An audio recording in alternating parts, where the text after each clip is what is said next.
everybody, I'm Beebs Kelley. Welcome back. So the Sussexes released a year-end video on their website, Archewell, and it was ridiculous, but it also demonstrated perfectly exactly why the Meg, and quite possibly Harold too, wanted complete control over their image and footage of themselves and pictures and all of that, and why that would have never meshed well with the royal family. While the royals do put out slick videos, and especially the Prince and Princess of Wales have really stepped into the modern times, or just like how everybody lives now, where they do use social media more and they do put out more videos and personal messages and whatnot much more frequently than, say, the Queen did. Obviously, of course, different generations here, but they have so much more substance behind their videos. There's a lot more to their videos and a lot more behind them. A lot more work has gone in before those videos come out, and or they are for a really important announcement or message of some kind. Any video reveals or messages from the real royals are either to spark curiosity about a subject or an initiative that they have been working on for some time, highlight a specific project, like for example, Prince William with Earthshot or Homewards, or to communicate a message, like, for example, the King's speeches or Princess Catherine's personal announcements throughout this year that we have seen. On the other hand, the Sussexes, as evidenced by their year-end video, really lack substance, but also clearly enjoy piecing together these sorts of clips of themselves.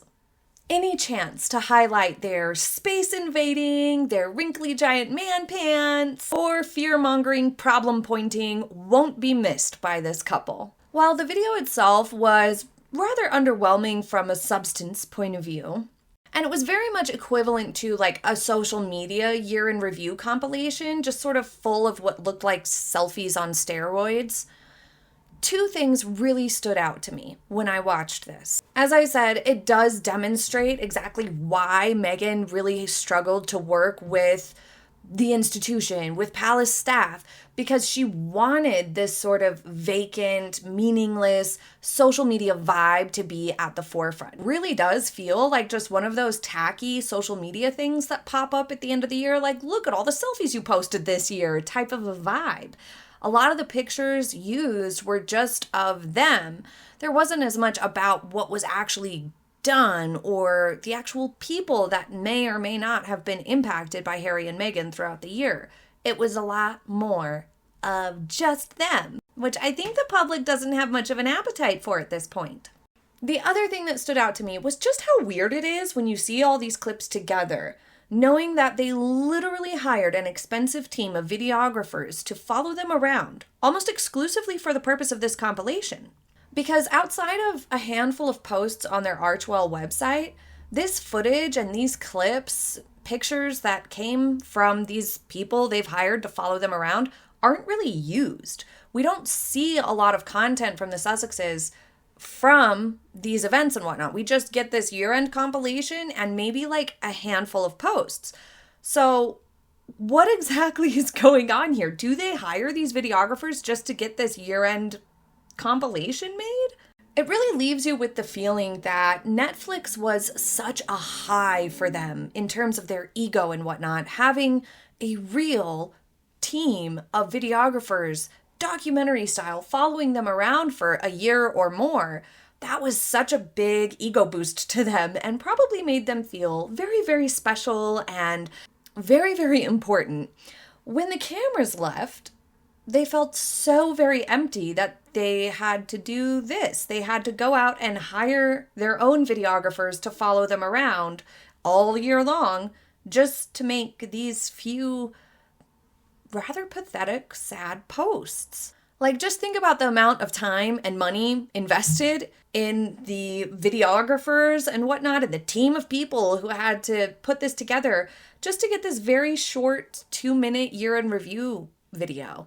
And maybe a handful of pictures across their website throughout the year. It's very strange and not a great return when you think about just how expensive that must have been throughout the year to just have this to show for that expense. And it's extraordinarily pointless at the end of the day too, because like I said, these pictures, this video, it doesn't tell us anything. It's just basically, like I said, social media on a huge scale, just selfies of Meghan thrusting her hugs on people, unsuspecting strangers, children who probably didn't consent to having their pictures on her Christmas card or in this video. And that's it. Very much just social media vibes, not really delivering value, not really telling us much, not explaining much, not giving us any substance. Usual for the Sussexes, but still odd nonetheless. If you were to take social media and put it on steroids and make it bigger and worse than it already is, it would be literally exactly what the Sussexes are doing, the way that they're operating here. They're not actually just doing selfies because that would be too tacky for the Duke and Duchess of Sussex. No, they've hired someone to take pictures and follow them around at events, even ones with kids. So odd. It's not a Netflix team anymore. It's just Harry and Meghan thinking they're that important and special. So odd. And furthermore, it is another manifestation of their narcissism. This inflated sense of self and their over-the-topness in everything that they do. For some insane reason, they feel that they need, for example, more security than literally every other public figure you could think of. Politicians, royals, it's insane. The Sussexes think they need way more security than everybody else. For some reason, they feel they need a convoy of several vehicles and a gaggle of employees and security everywhere they go, even if it's to another celebrity event that's really private and has its own security. The Sussexes still need more. More team, more people, more everything. For some demented reason, they think that they're important enough to need a videographer following them around, capturing everything they've done all year long, so that they can use tiny little clips of it on their website. It's literally insane. It also reminds me of the letdown that they have experienced and that they must feel with their lives in general. It feels more and more like all of their actions and all of this stuff is really coming from Harry and Meghan trying to avoid these feelings of a downgrade to their lives. They went from living on palace grounds and then Frogmore, regardless of Nottingham Cottage being a little smaller, still in a beautiful setting, beautifully landscaped places adjacent to the palace. Frogmore was a beautiful home that they renovated to their liking. Gorgeous, gorgeous places, complete with security, very, very safe places for them, especially when you think about the context of the situation. Regardless, they went from living in those types of accommodations and being in those types of areas, then to being in other people's massive mansions like Tyler Perry's and that sort of suspicious character who let them stay in their mansion in Canada for a while. So, to avoid a feeling of a downgrade, when they moved, they allegedly bought this Olive Garden mansion because a normal-sized mansion would have felt like a downgrade. As working royals, they had police protection when they were on official duties, and they did have a lot of security. They weren't necessarily getting full-time, round-the-clock security like they seemed to think they were, but they did when they were on official engagements. And they often did have a large amount of staff and employees and security involved in all of their events in daily life. Because they were officially working royals, they were on official royal business, and they were participating in that job, so they had those extra perks, those employees, the security, all of that. But they're no longer participating in anything official. They're totally removed from all of that. And very, very few, embarrassingly few people now show up to see the Sussexes doing anything at all, ever. People don't really care. They're not a draw for crowds. And so now the security and the staff and all of that is completely unnecessary. It feels very silly. But Harry and Meghan continue to demand and have and hire and pay out hundreds of thousands of dollars for excessive amounts of staff and security and just people to follow them around everywhere, and apparently videographers too, just so that it doesn't feel like a downgrade to their lifestyle, to their importance factor. Why do you need 6 security guards for one lone photographer that Meghan tipped off she was going to be exiting from Tyler Perry's Paley Center Gala thing last month? Why? It maketh no sense. She doesn't need that many security guards. She doesn't need a team following her around everywhere. She doesn't need a videographer capturing every embarrassing moment. But without all of those people, they would feel very unimportant and unspecial and downgraded in life. I think they're very afraid of this feeling, and that's why they're fighting it so hard. For them, going from a full force staff and security, and much of it managed for them and sort of decided for them in a way, to situation now where maybe a maximum of 2 or 3, if they're doing something bigger scale, really being needed at any given time, it would make them feel so very insignificant. Downgrades in general to anybody, anytime it happens to anybody, can be uncomfortable or a little stressful or even a little depressing. But for a narcissist or somebody really high in narcissism, like the Sussexes appear to be, it's extremely painful. Where most people might just be a little sad about it, a little bummed about it, perhaps a little ashamed of a downgrade, narcissists view such things as shocking and completely incompatible with their image and their feelings about themselves. So much so that they reject downgrades completely. Now, of course, Harry and Meghan had told us that they wanted a quieter life and that they didn't like all this pomp and circumstance. They didn't need any of that. Well, their actions would show very much the opposite to be the case. I understand it more for Harry than I do for Meghan, I think, because Harry did grow up this way. He grew up living on palace grounds. He grew up surrounded by security guards and staff and things like that. So for him, the difference would be much, much greater and much more difficult probably to cope with and learn and understand.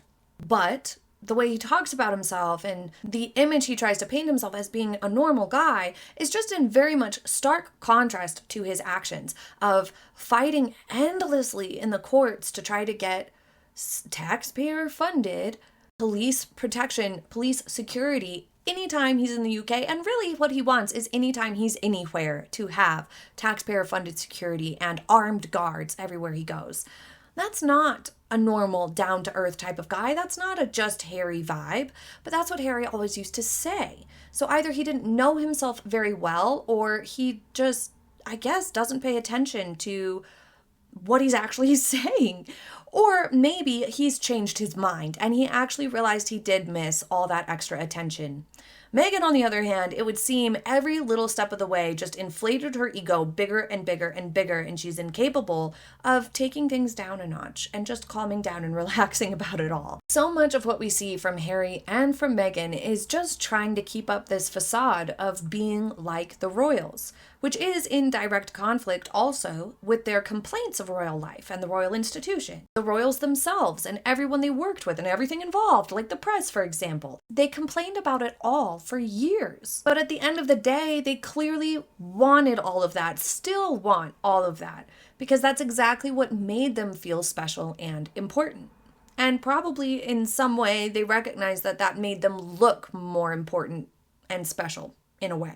So without it, they're withering and stressed, and they appear so very amateur because it's all just a facade. It almost looked like Meghan made or planned this year's year in review last year. Like she saw last year's year in review and thought, this is what I want next year's to look like. 2024's year in review video needs to look like this and include this and that and more hugs. And that the whole entire point of a lot of these trips and events that they did throughout the year, which left all of the public befuddled, wondering what the heck is the point of this or that, it was just to create this puny video. It's so odd. Now, I'm not saying that there haven't been any improvements. There have been some. They did do more charity work this year than they did years past. It would appear anyway. But when you think about the amount of charity work that they did, or the showing up and doing good that they did, compared to what you might expect from people who talk like they do and operate the way Harry and Meghan do and are trying to compete with royals, they're trying to paint themselves as alternative or faux royals. Clearly, obviously, after their publicized vacations to Nigeria and Colombia, it's clear that Harry and Meghan are very much trying to maintain this path of we are fake royals and that's what we are. So when you think about the difference between what you might expect from people who are trying to paint this image for themselves of being more on par with the royals versus what Harry and Meghan actually did, is a big gap there. What Harry and Meghan did is what you might expect from maybe like your average celebrity. A few donations, supporting a handful of projects, care packages made once throughout the year. That's not that much in terms of charity work and philanthropy on the scale that they're trying to participate in. They're trying to participate in this multi-million-dollar philanthropy arena with really big players is what they're trying to get into. But they're just not getting there because they don't have enough substance behind it. They haven't done enough to be on that level. Like I said, this is more the amount that your average celebrity would do throughout a year in terms of the amount of money spent and the amount of time spent and dedicated to it. But Harry and Meghan package this and try to sell their image as being those big deals, when their actual work is quite minimal. As we covered in real time, each and every event had a great deal of self-serving vibes for the Sussexes, while delivering the bare minimum in value to whatever project, place, or people they were interacting with. I think the biggest challenge that they face in the long run is keeping that interest alive, because in years past, they've been trying to maintain their image and their progress towards this image of being faux royals and big deal philanthropists. They've been trying to maintain that via their fame and their names alone, but they've migrated into infamous territory through their actions, which is not a good long-term plan. And while the public actively dislikes Harry and Meghan at this point, they're very much rapidly moving towards complete loss of interest in the Sussexes altogether. And without interest, they will inevitably lose traction. With a toxic image and consistent negative popularity ratings, investors, collaborators, and larger donations to Archewell will completely disappear. For the couple, that also means that their influence will continue to wane and they'll find themselves not just irrelevant, but unable to continue doing what they've been doing this year. That little bit of good that they have done is just not sustainable the way that they've been approaching it. Spending far more money on the videographers, the security, the excessive amounts of staff that they just don't need. Spending all of that money on those things that they could have spent on charity also doesn't read philanthropic to literally anyone. So while the Sussexes continue to claw their way into forcing an image on the public that is faux royal, and they're trying to maintain their downgrade avoidance, they're simultaneously inhibiting their future efforts. Naturally, and typical for these two, self-sabotage should be their slogan. In other news, Archewell released some of their financial information from 2023, and it shows exactly what most people suspected and could already see with their eyes. That the amount of money spent on charitable causes, donations, funding projects, things like that, is less than 50% of what they've spent on their expenses and themselves. Things like security and travel expenses. They've been billing their clothing, their hotel stays. All of that gets billed to Archewell for anything that they're doing, so long as one element of what they're doing can be tied to a charitable effort, then they can bill everything else. All of that staff and all of those things, the videographer and everything, can be billed to Archewell as an essential need or essential expense in order to do that one very small bit of charity work. It's ridiculous and it's very corrupt. Salaries, overhead, security, and all those other expenses, it's far exceeding the amount that they spend on actual initiatives and charitable efforts. Really, for people who preach so much and pontificate on issues constantly, they point at all the problems and proclaim we must find a solution. They should be spending at least equal amount on charitable efforts as they do on all their unnecessary expenses. How does it make sense, really, to have expenses and salaries far exceed? We're not talking about like 10% difference here where maybe their target was for it to be equal and, things happen. Sometimes an unexpected expense happens or something and it's almost equal. No, we're talking double or more is spent on all these other things that are not charitable efforts. And just this small percentage is spent on charity work and initiatives. I guess it just reveals the exact type of people they are. These are millionaires who feel okay about billing their personal expenses, their frivolous choices, like having a videographer document every move, clothing, hotels, private jets, and all these excessive expenses. They feel okay as multimillionaires billing all of that to a not-for-profit organization, taking away money that could have been used on charitable efforts and donated people and helping children out and things like that. Taking money away from those funds to pay for those expenses that they could have easily paid for themselves. That's the type of people we're working with here. Rather than just letting the foundation do the good and spend their own money to show up, they're billing it all to the foundation that should be doing good so that they can keep more of their millions for themselves. It's sad, really, but also gross. And while they themselves didn't take a salary, when you look at just how much was spent on legal fees, travelers, event costs, which can be everything from wardrobe to hair and makeup, all of it can be billed as event costs, being essentially double what they spent on charitable causes, paints a picture of two very questionable individuals doing some pretty shady things on the side with this here foundation. But what do you think about Archewell's antics lately? Coming up, we have a year in review about Archewell specifically. Just the things that they have curated to be on the Archewell website throughout the year to try to create that image that we've been talking about, that they are those faux royals, and everything that they left out of their website and what they left out and chose not to highlight on their website is pretty illuminating. Thank you so much for joining me for today's video. I hope you enjoyed it, and I will see you next time. Have a happy day, everybody. Bye.